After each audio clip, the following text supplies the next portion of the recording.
En el año 160 después de Cristo, Roma era un imperio consolidado.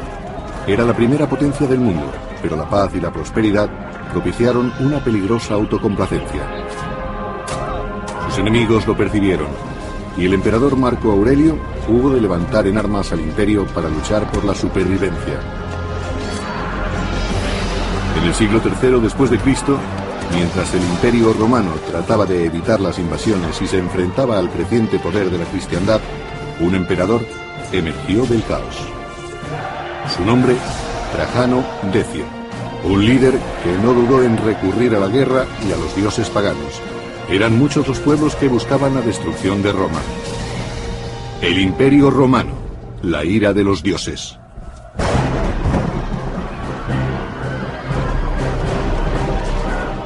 A mediados del siglo III después de Cristo, Roma estaba inmersa en una gran crisis. Los bárbaros atacaban las débiles fronteras y casi todo el imperio se encontraba en guerra.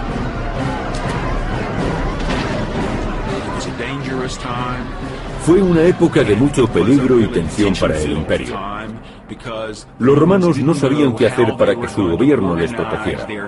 Durante los últimos 200 años se habían acostumbrado a la paz y a la prosperidad. Desesperados, muchos ciudadanos romanos recurrieron a los dioses paganos para que les libraran de los peligros de la guerra. Pero muchos otros encontraron el consuelo en una nueva religión, el cristianismo. A mediados del siglo III, el cristianismo era la religión que más rápidamente se extendía por el Imperio Romano. Todavía no contaba con muchos fieles, solo unos cientos de miles, pero era la religión que más se hacía sentir. Los nuevos creyentes renunciaban a sus antiguos dioses mediante una ceremonia. Se describe en un catecismo del siglo II. Bautizad en agua viva. Pero si no tenéis agua viva, entonces bautizad con otra agua. Y si no podéis hacerlo en el frío, hacedlo en el calor. En el nombre del Padre, del Hijo y del Espíritu Santo. En este ritual de purificación, los romanos nacían de nuevo. Esta vez como cristianos. Creían que su Dios era el único y verdadero, y rechazaban las religiones tradicionales. Al mantenerse fieles a esta fe, los cristianos tuvieron que arreglárselas para sobrevivir. Solo eran una minoría en la sociedad de aquella época. La mayoría de los ciudadanos del imperio no eran cristianos. Creían en la religión tradicional romana y en sus numerosas deidades. Los cristianos dependían de la buena voluntad del emperador para conseguir protección.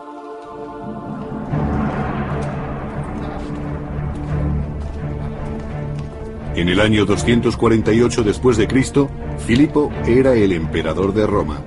Fue uno de los líderes más tolerantes, pues recibió en palacio a muchos jefes cristianos.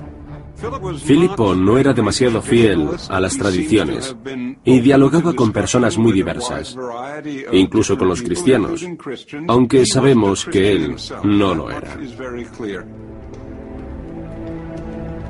Filipo no manifestaba un interés especial por la nueva religión, pero su general de confianza, Trajano Decio, la rechazaba radicalmente. La característica más destacable de la personalidad de Decio es que era extremadamente tradicional. Era un pagano convencido y tenía una visión casi mística de los valores romanos. Por eso rechazaba cualquier cosa que se considerase contraria a las costumbres romanas, pues las consideraba un grave peligro. Decio temía que el trato favorable de Filipo hacia los cristianos enfureciera a sus dioses. Eso empeoraría la crisis que se propagaba por el imperio. Los soldados romanos se amotinaban en Siria, Germania y Moesia, las modernas Bulgaria y Serbia. Una nueva tribu de bárbaros, los godos, había cruzado el Danubio adentrándose en el imperio. No era el mejor momento para enemistarse con los dioses.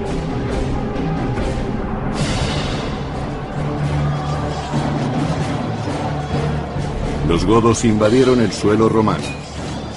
Tiberio Claudio Pacatiano dirigía las legiones imperiales que tuvieron que defender el imperio contra el nuevo enemigo.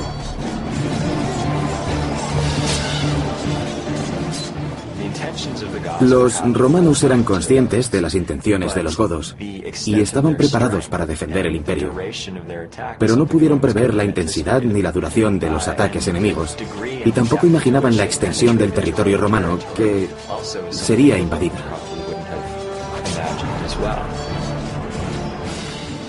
No sabemos mucho de los godos durante este periodo, pero sí que la región al norte del Danubio le sirvió para lanzar incursiones rápidas contra el imperio. Pacatiano pudo contener a los godos y durante un tiempo aseguró las fronteras del imperio. En aquellos momentos, el ejército de Roma era tan poderoso como siempre lo había sido, y estaba preparado para enfrentarse a los pueblos bárbaros.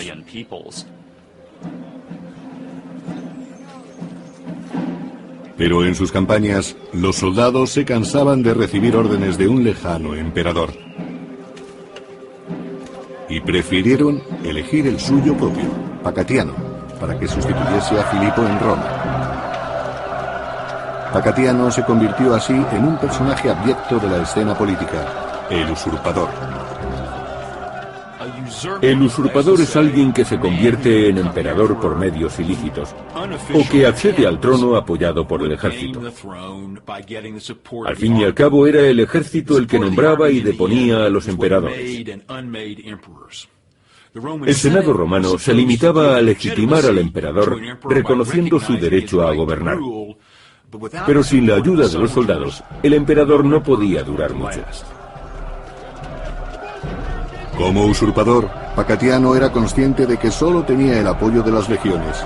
Era lo único que podía llevarle a ocupar el trono de Roma.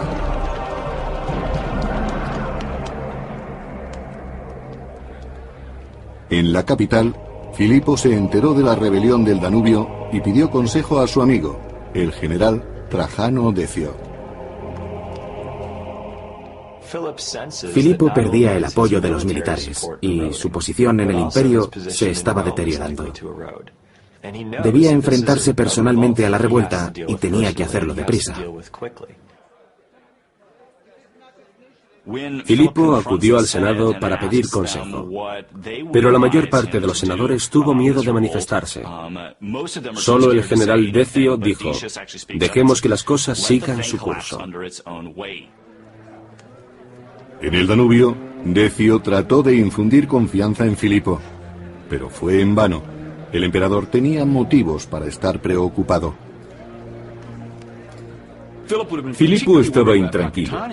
Las legiones de Pacatiano, situadas al norte del Danubio, contaban con los soldados más duros y experimentados del Imperio Romano, y también con los mejores jefes. Filipo era consciente de la influencia de Pacatiano. Representaba una gran amenaza para él. El emperador Filipo confiaba plenamente en su general, Decio, y le mandó que atravesara los Alpes para llegar a Moesia. Esperaba que sofocase la sublevación.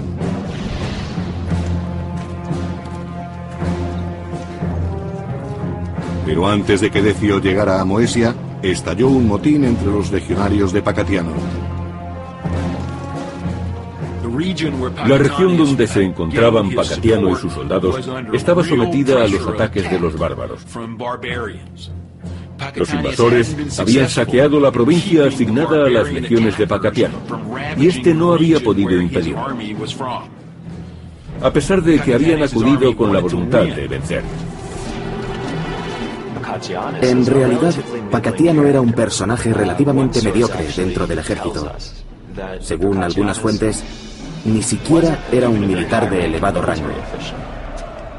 En cuanto Pacatiano demostró cierta debilidad, sus propios soldados acabaron matándolo, y acabaron así con este pequeño incidente.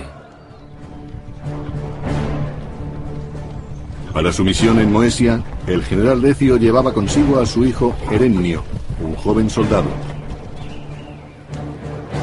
En cuanto llegó a su destino, Decio fue informado de la suerte que había corrido Pacatiano. En mi opinión, los hombres de Pacatiano mataron a su líder porque sabían que Decio acudía para sofocar la revuelta. Trajano Decio había nacido en aquella parte del imperio, y allí era muy conocido, especialmente por su dureza y por su capacidad.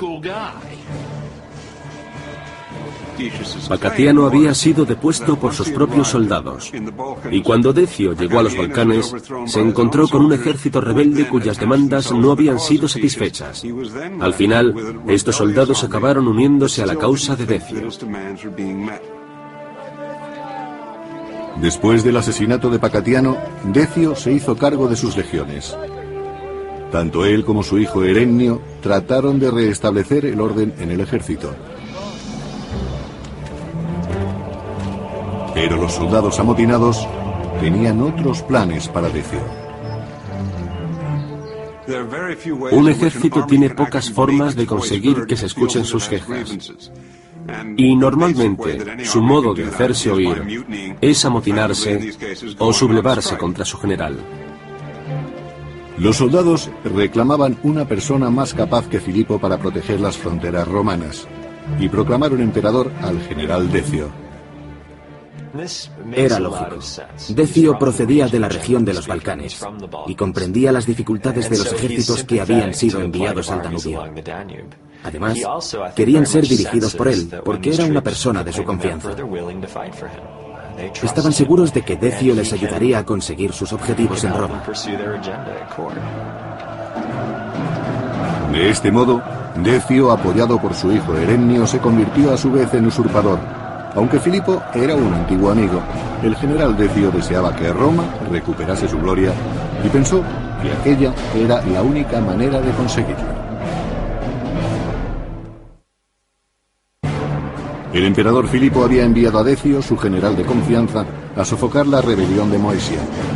Pero Decio inició otra revuelta cuando sus soldados lo proclamaron emperador.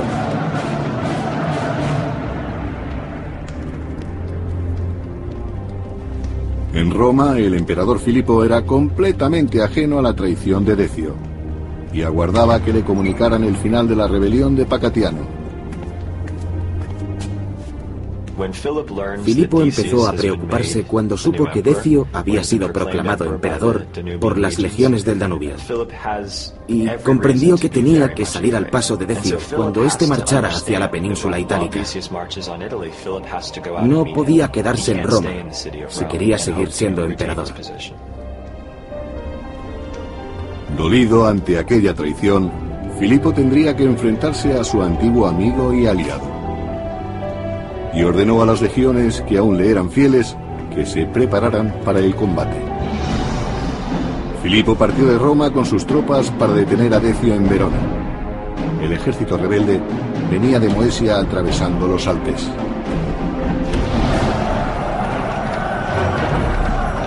El emperador Filipo y el general Decio se enfrentaron en una sangrienta batalla.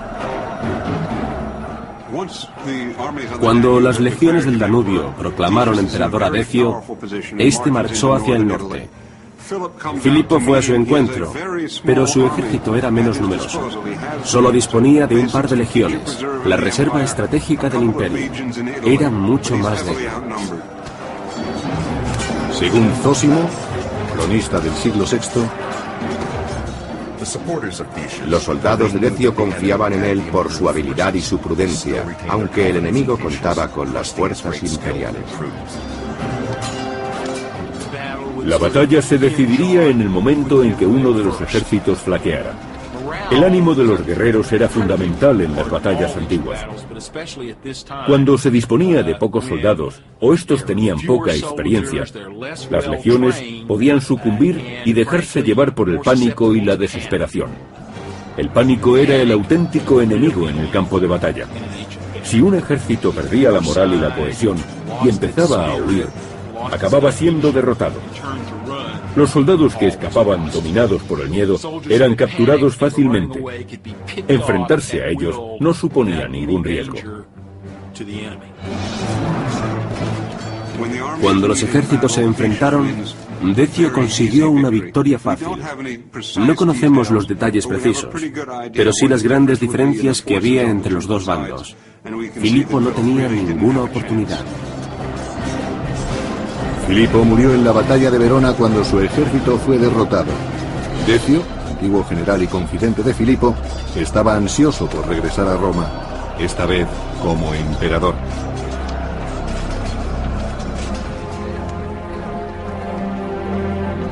De vuelta a la capital, Decio y su hijo Herennio fueron recibidos por el Senado, que legitimó su cargo.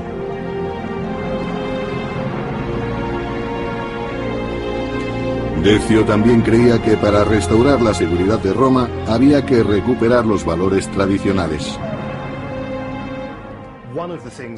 Igual que les ocurría a otros muchos dirigentes, Decio pensaba que debían recuperarse las tradiciones y la religión pagana. Así regresaría a la gloria. La crisis a la que se enfrentaba el imperio, las numerosas guerras civiles y las campañas en el extranjero exigían que los romanos mantuvieran una buena relación con los dioses. Dispuesto a superar la crisis de los tiempos de Filipo, el Senado dio la bienvenida al severo gobierno de Decio y a los rituales paganos. La religión tradicional romana era un conjunto de rituales y sacrificios paganos. Y no adoraban a un solo dios, sino a las antiguas deidades de la mitología. Los romanos creían que los dioses los abandonarían si no mostraban respeto hacia ellos. Tenían que sacrificar animales para que su carne y su sangre les trajeran nueva vida. Pero los dioses debían de haberlos abandonado, pues Roma sufría los ataques de los bárbaros en casi todas sus fronteras.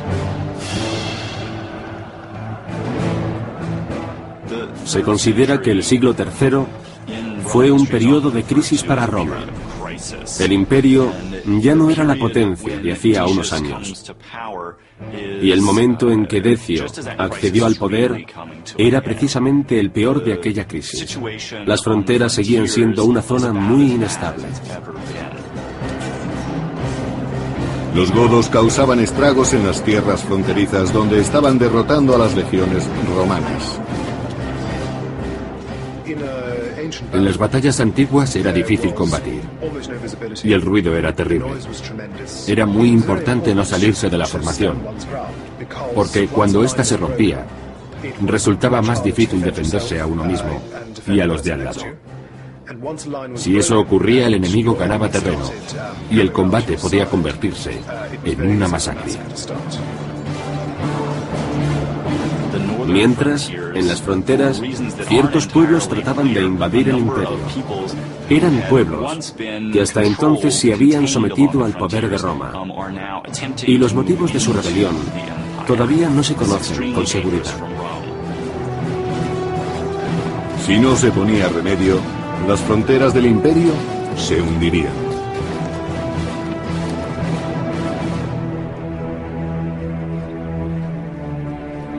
Como solución, Decio ordenó que se edificaran más templos paganos. Pretendía calmar a los enfurecidos dioses. Después de nombrar coemperador a su hijo Herennio, Decio se dispuso a reinstaurar los valores tradicionales en Roma. No se toleraría el cristianismo ni ninguna desviación de los cultos paganos.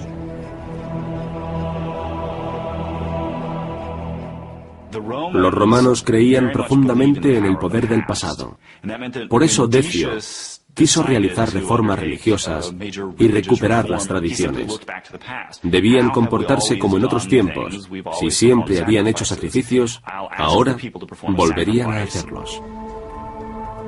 El edicto de Decio recogía las normas que debían seguir los ciudadanos romanos y, según una de ellas, todos acudirían a los templos para ofrecer sacrificios a los dioses. La religión romana tradicional se manifestaba principalmente por medio de unos rituales. Y se trataba de unos rituales muy sangrientos, en los que se ofrecía la vida y la muerte. Para mostrar respeto hacia los dioses y compartir con ellos la esencia de la vida, había que matar un animal y después cocinarlo. Desde el punto de vista de los romanos, los sacrificios eran un ritual imprescindible. Así mostraban su devoción a los dioses y estaban en paz con ellos. El emperador Decio exigió que todos los romanos participaran en los ritos, independientemente de su religión. Todas las personas que realizaran un sacrificio obtendrían un certificado. Y para que nadie escapara, Decio utilizó el sistema de recaudación de impuestos. Así se aseguraba de que todos realizaran sus sacrificios delante de testigos. Aquel que no tuviera el certificado del sacrificio se arriesgaba a ir a prisión o incluso a la pena de muerte. Eso era un problema muy grave para los cristianos. ¿Qué les ocurriría si se negaban a hacer el sacrificio? Aquello suponía desobedecer una orden directa del emperador. A los ciudadanos de Roma, cristianos o paganos, les aguardaba un futuro incierto.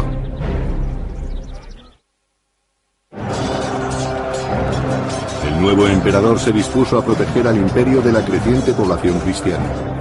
El pagano Decio y su hijo Herenio emitieron unos severos edictos para que todos los ciudadanos realizaran sacrificios.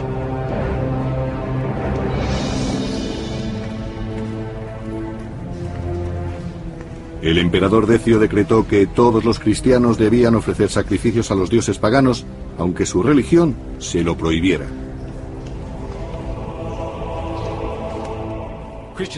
Los cristianos no podían ofrecer esos sacrificios. Era un pecado contra su religión y los condenaba al fuego eterno. Sin el certificado de los sacrificios serían torturados o condenados a muerte. Los cristianos se enfrentaban a una elección imposible entre el emperador y su religión. No podían ser creyentes y ofrecer un sacrificio a lo que consideraban demonios. Pero hubo cristianos que encontraron el modo de salir airosos. Algunos obtuvieron el certificado mediante sobornos y otros realizaron el sacrificio. Esperaban que Dios les perdonara su pecado en tiempos tan difíciles.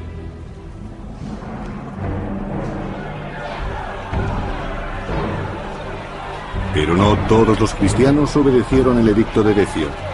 En el año 250, Fabián, obispo de Roma, sufrió las consecuencias de permanecer fiel al cristianismo y fue ejecutado públicamente. Posiblemente Decio no comprendía que los cristianos no podían obedecerle, pues no conocían su religión. Exigió que todos los ciudadanos romanos realizaran sacrificios, y los cristianos no estaban excluidos. Pero la pena por no realizar los sacrificios era muy severa. En muchos casos el castigo era la muerte.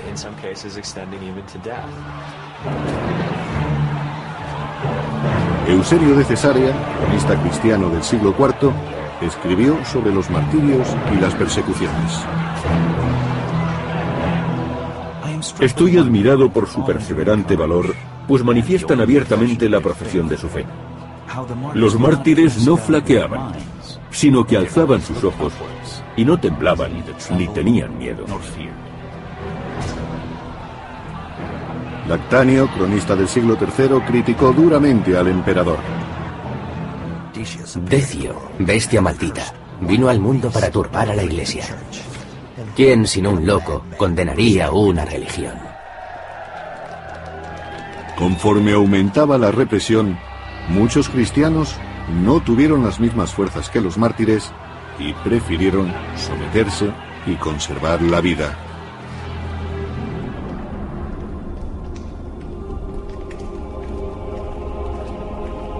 Pero en el año 250 después de Cristo, nadie quedó a salvo de los furiosos dioses. En poco tiempo, una peste mortal e incontrolable asoló el imperio. No sabemos mucho sobre aquella peste. No se sabe de qué clase era, si era la peste bubónica u otra diferente. Ni siquiera los inocentes pudieron escapar del azote de la terrible plaga.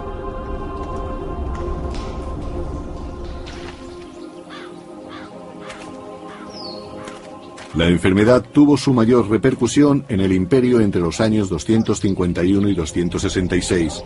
Solo en la ciudad de Roma, miles de personas morían cada día.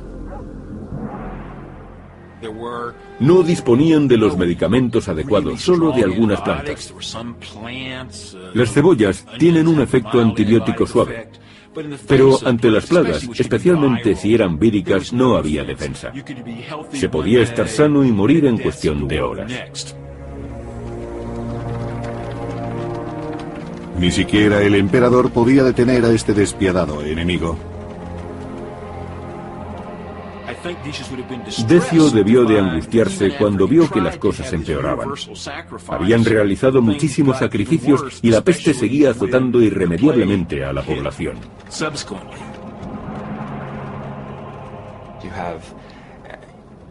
Había cadáveres en descomposición y extremidades por todas partes. Las ciudades estaban repletas de muertos. Los que seguían vivos estaban desesperados. No sabían qué sería de ellos ni del imperio, ni cuál era la causa de sus penalidades.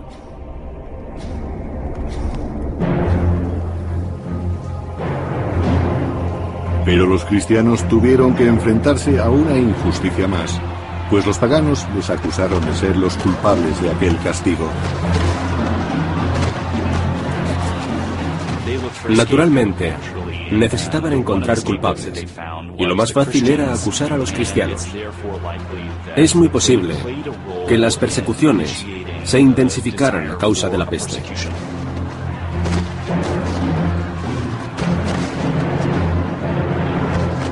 Los paganos confiaban en que la sangre de los cristianos apaciguaría a sus enfurecidos dioses.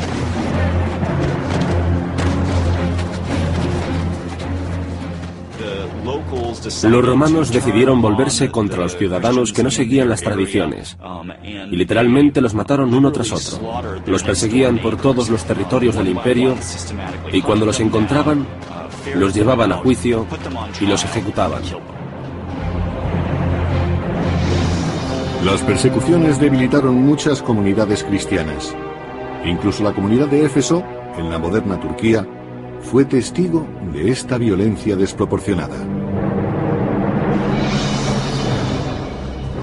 Según relata el cronista del siglo XIII, Jacobo de Vorágine, cuando Decio llegó a Éfeso, ordenó a los cristianos que hicieran sacrificios. De lo contrario, serían condenados a muerte. Había 7 cristianos que no querían obedecer, y Decio les impuso un cruel castigo. Está descrito en los manuscritos medievales cristianos y musulmanes. Decio los metió en una cueva y la selló con rocas. Los cristianos morían de hambre entre sus paredes por falta de alimentos. La leyenda cuenta que los 7 mártires durmieron en la cueva durante 208 años para despertar cuando un emperador cristiano gobernaba en Roma. Muchos de los cristianos del imperio tuvieron que huir a lugares deshabitados.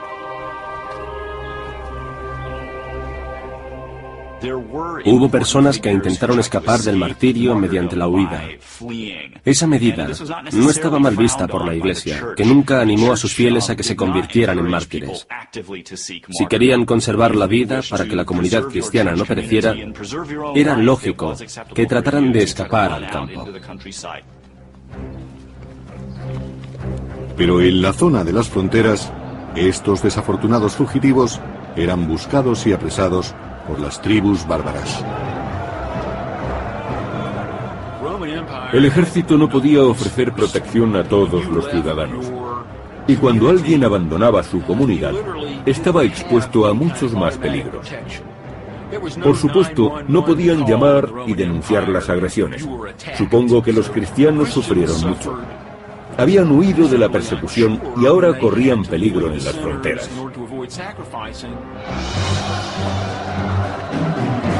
El cronista cristiano del siglo IV, Eusebio de Cesarea, relata la huida de un cristiano. Un hombre huyó a las montañas con su mujer y nunca regresó.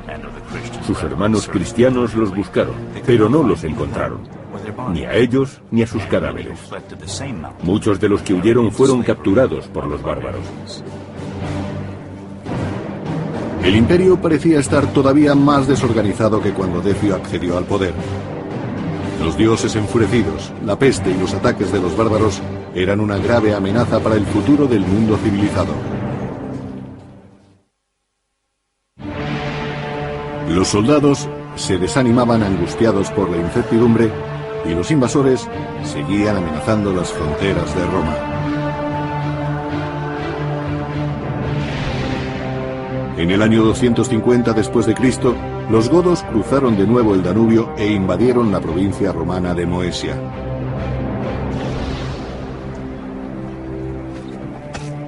Los godos estaban dirigidos por un caudillo muy enérgico, Niba, que contaba con la lealtad de su tribu. Niba aseguraba su posición por medio de recompensas, ofreciendo a sus gentes la oportunidad de hacerse ricos. Al norte del Danubio, los bárbaros no habían encontrado muchas riquezas ni grandes ciudades que saquear. Pero en el sur estaban las ciudades romanas, una fuente casi ilimitada de cautivos, tesoros y moneda acuñada.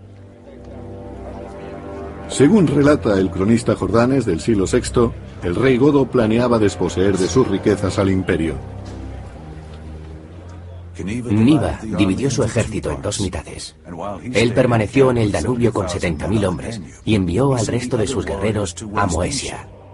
Sabía que la ciudad no estaba bien protegida.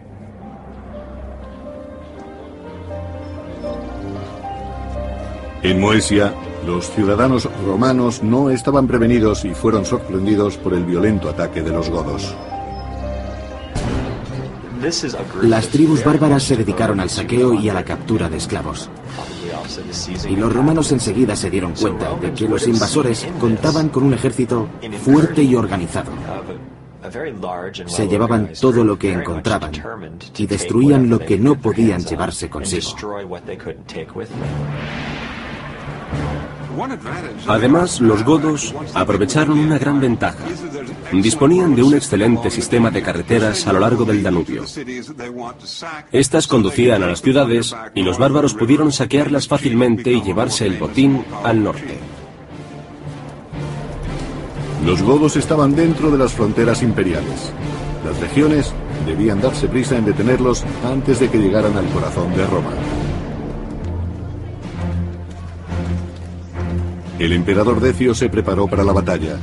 No quería correr riesgos y planeó cuidadosamente el ataque contra los godos. Su hijo mayor, Herennio, lo acompañaría a Moesia, y el más joven, Hostiliano, se quedaría en Roma. Hostiliano era un niño y se quedó en Roma con su madre. La razón era obvia. Si en la capital se requería la presencia de una figura imperial, Hostiliano podía representar a su padre. Aquella era la única forma de asegurar la autoridad de Decio en todo el imperio.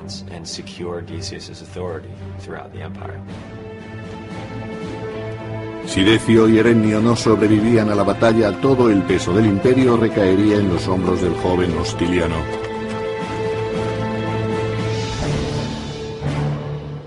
Decio y su hijo se dirigieron al este para enfrentarse a Niba y a los godos. Encontraron a los invasores en Nicópolis Adistrum, en la provincia de Moesia.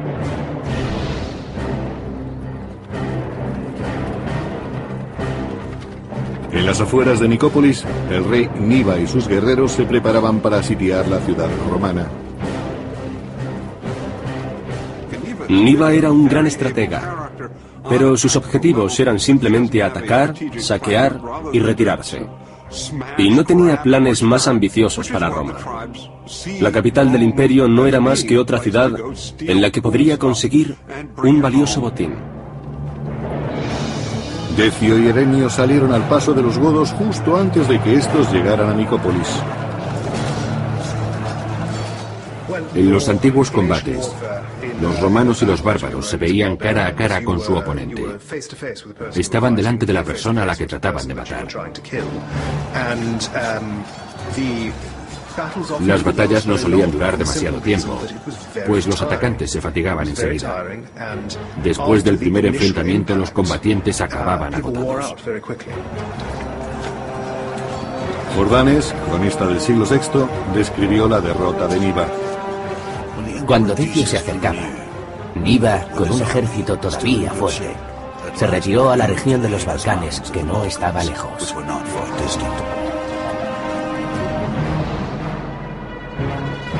Pero los godos no siguieron retrocediendo.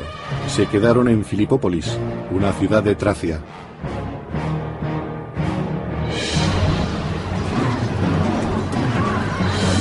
Los godos saquearon las tierras que rodeaban Filipópolis y raptaron a las mujeres romanas para venderlas como esclavas. Los godos estaban bien organizados.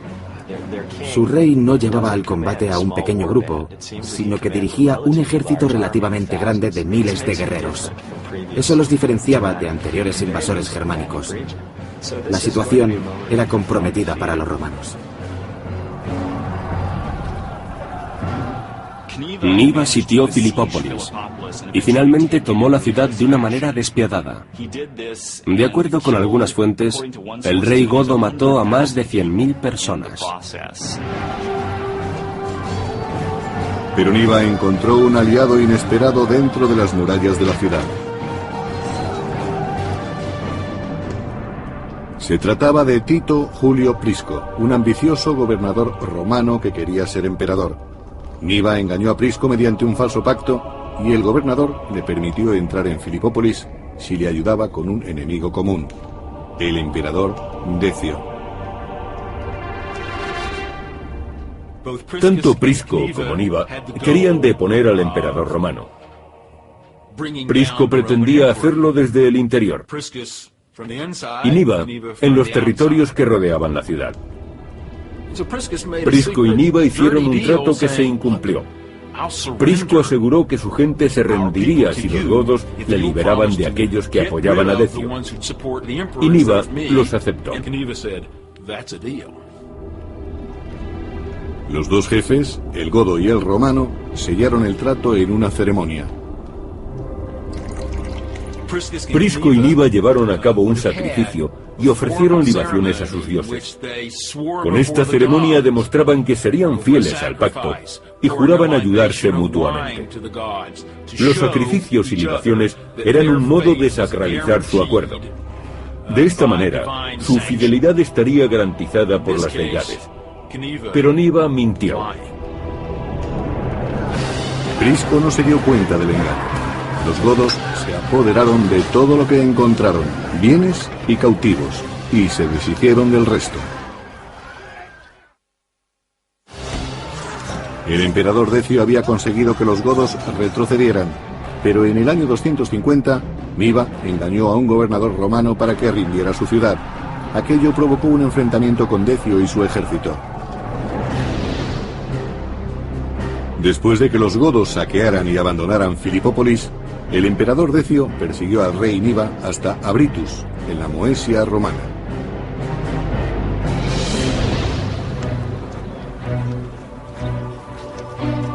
En las afueras de Abritus, Decio, su hijo Herenio y el sacerdote de la legión utilizaron el único recurso que les quedaba para vencer, sus dioses paganos. Decio sabía que iba a ser la batalla más importante de su vida. Así que hizo todo lo posible por conseguir el favor de los dioses y realizó un sacrificio. Cuando el humo del altar subió a los cielos, nadie pudo dudar de que el emperador había hecho cuanto podía para ganar aquella batalla. La victoria de Roma estaba en manos de los dioses. El cronista del siglo VI, Jordanes, recuerda el lugar donde se celebró el sacrificio, en las afueras de la actual ciudad búlgara de Razgrad. Se le conoce como el altar de Decio, porque allí realizó sacrificios a los dioses antes de la batalla. Si Decio quería devolver la estabilidad a Roma, debía obligar a los godos a cruzar el Danubio hacia el norte.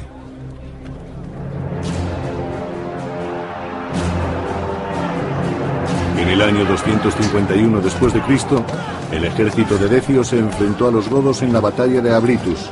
El terreno era húmedo y muy complicado para el ejército romano, que fue derrotado por los bárbaros. Supongo que Decio creía que iba a acabar con Niba. Pero en cambio Niba lo sorprendió, pues había guerreros ocultos en las marismas. Después le sobrepasó en las maniobras, pues luchaban en un campo de batalla al que no estaban acostumbrados los legionarios romanos. Los godos superaron muy pronto al ejército de Decio. El cronista del siglo VI, Jordanes, nos recuerda la gran derrota del emperador. En la batalla, los godos atravesaron a Erenio con una flecha que le produjo la muerte. Su hijo, Erenio Etrusco, fue alcanzado por una flecha y murió en el campo de batalla. Sin embargo, Decio no flaqueó en ningún momento. Por el contrario, dijo que no debían temer, que la pérdida de un soldado no disminuía la fuerza del imperio. Intentó no hundirse tras la pérdida de su hijo.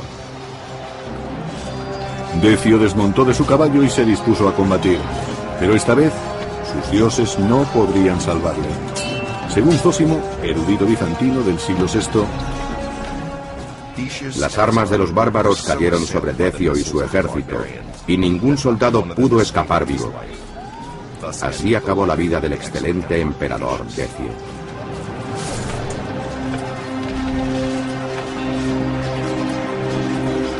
Decio fue el primer emperador de Roma que murió a manos de un ejército bárbaro. Los romanos se dieron cuenta de que el imperio estaba fuera de control. La muerte del emperador tuvo muchas consecuencias. Además, no se trataba de un emperador cualquiera. Decio fue uno de los dirigentes más capaces de Roma. Por primera vez en mucho tiempo, los romanos habían dejado de sentirse seguros frente a otros pueblos. Según algunas fuentes, nunca se encontró el cuerpo del emperador. Lactanio, cronista cristiano del siglo IV, describe el final de Decio. Quedó expuesto a las bestias y a las aves silvestres, que lo devoraron. Un final apropiado para un enemigo de Dios.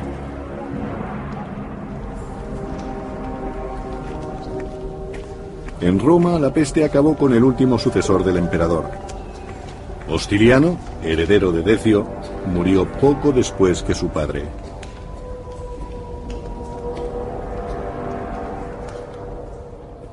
La muerte del emperador y de su hijo eran señal de que los romanos habían perdido el favor de los dioses.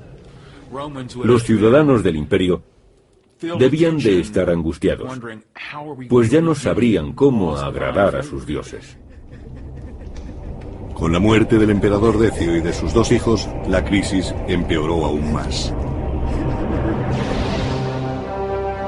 Los bárbaros se levantaron en las Galias y siguieron atacando la frontera norte del imperio.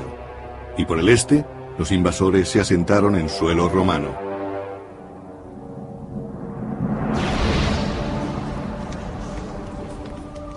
La comunidad cristiana siguió creciendo a pesar de que se intensificaron las persecuciones.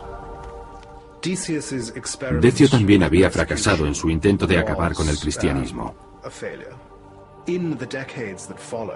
En las décadas posteriores solo hubo otro intento de represión. Y a continuación, durante más de 40 años, la Iglesia cristiana pudo prosperar en libertad. Más de un siglo después, en el año 380, el cristianismo se convirtió en la religión oficial del Imperio Romano. Una merecida recompensa por su fe y su valor, según Eusebio de Cesarea, cronista del siglo IV. Cualquiera que examine la historia comprobará que todos los que han actuado con paz y justicia han saboreado el dulce fruto del éxito. El emperador Decio hizo que la religión dividiera al imperio y provocó una lucha interna entre los romanos. Aquel problema se sumó al de la peste y sin un ejército unificado, las fronteras de Roma quedaron abiertas al mayor de sus enemigos, los bárbaros.